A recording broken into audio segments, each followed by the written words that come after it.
स्पर्धा परीक्षेची तयारी करणारा विद्यार्थी अचानक आहे ना हॉटेलच्या व्यवसायाकडे वळतो. मग घरचे काय म्हणतात, काय लागा हॉटेल चालू केलं ना असं. समाजाला थोडासा समाज बोलायचा, हां. पण आत्ता काही बोलत नाही. त्यांना कळालं की काहीतरी आहे बाबा, काहीतरी करते.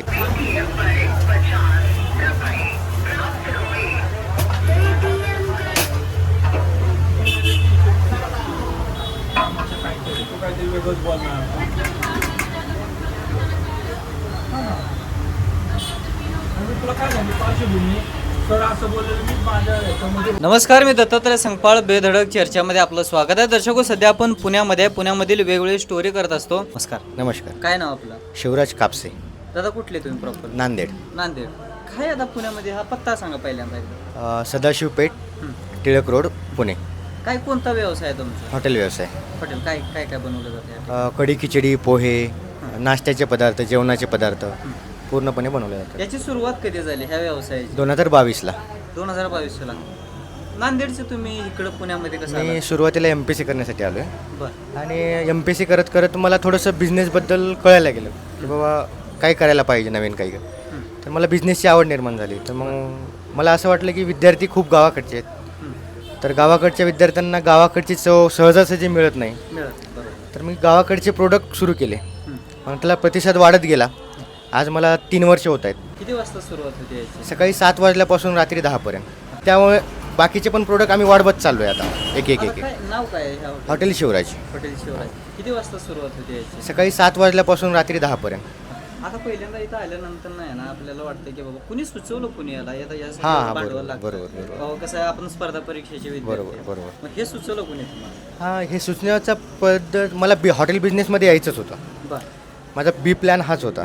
प्लॅन बी मला हा करायचाच होता आणि तो यशस्वीरित्या गॉड गिफ्ट म्हणून म्हणू शकतो आपण, त्या पद्धतीने झाला तो. हॉटेल सुरुवात करण्याअगोदर काय अडचणी आल्या, समस्या आल्या? जागेसंदर्भात, थोडंसं कुकिंग संदर्भात, मार्केटिंग संदर्भात, पैशासंदर्भात अशा छोट्या मोठ्या अडचणी होत्या भरपूर.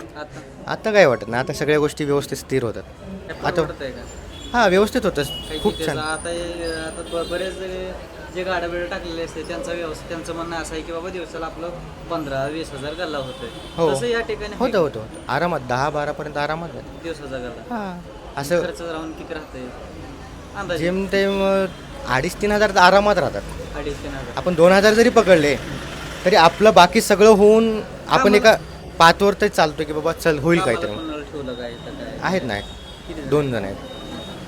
2 जण. 2 जण. काय ती कुठले गावाकडनं काय? ते एक जण UPचा आहे, एक जण गावाकडचा आहे. गावाकडं काय त्यांना पगार काय? त्यांना एक जणाला 12 आहे, एक जणाला 15 आहे. काय आता MPSC विद्यार्थी करते ते आता कसं आहे माहिती, वय निघून जातं. बरोबर. वय निघून झाल्यानंतर त्यांचा आहे ना प्लॅन B ठरलेला नसतो. बरोबर.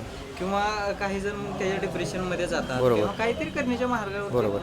असं होऊन जातं. बरोबर. त्यांच्यासाठी काय सल्ला द्याल तुम्ही? एखादा मला तर MPSC असं वाटतं विद्यार्थी की जर तुम्हाला खरंच शाश्वत वाटत असेल की एखादी पोस्ट काढू शकतात तर तुम्ही तिथे थांबून राहा. प्लॅन Bची गरज नाही त्या व्यक्तीला. बरं.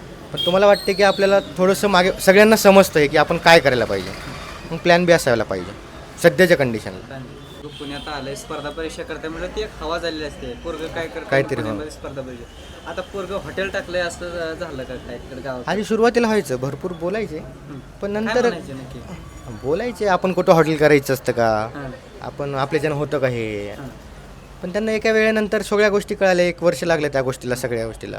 मग याचं हॉटेल चालतं व्यवस्थित, मग हे पैसे जमायले, सगळ्या गोष्टी होत आहेत. लग्न ते काय झालं? नाही करायचं आता, पाहू आता. तर दर्शको, ही झाली एक वेगळी स्टोरी आहे. नांदेड म्हणून एक तरुण या ठिकाणी येतो, स्पर्धा परीक्षेची तयारी करत असतो आणि त्याच्यानंतर की बाबा आपल्याला वाटतं की बाबा ठीक आहे, आपण एक प्लॅन B सुद्धा ठेवला पाहिजे. अशा रीतीनं त्याने एक छोटासा व्यवसाय या ठिकाणी चालू केलेला. 2022मध्ये या हॉटेलची सुरुवात झालेली आहे. तो दिवसाला कमीत कमी नाही म्हटलं तर बघा ना 2,500 किंवा 3,000 असं म्हटलं तर आहे ना टोटल 90,000पर्यंत पेमेंट तो या ठिकाणी घेत असतो. एवढंच की बाबा पोस्ट जरी नसली तरी आहे ना स्वतःचा व्यवसाय या ठिकाणी त्यांनी उभारलेला आहे. बेधडक चर्चेवरती मी दत्तात्रय संगपाळ अशाच वेगवेगळ्या स्टोरी करत असतो. अशीच नवीन स्टोरी पाहण्यासाठी आपल्या चॅनलवरती बघत राहा.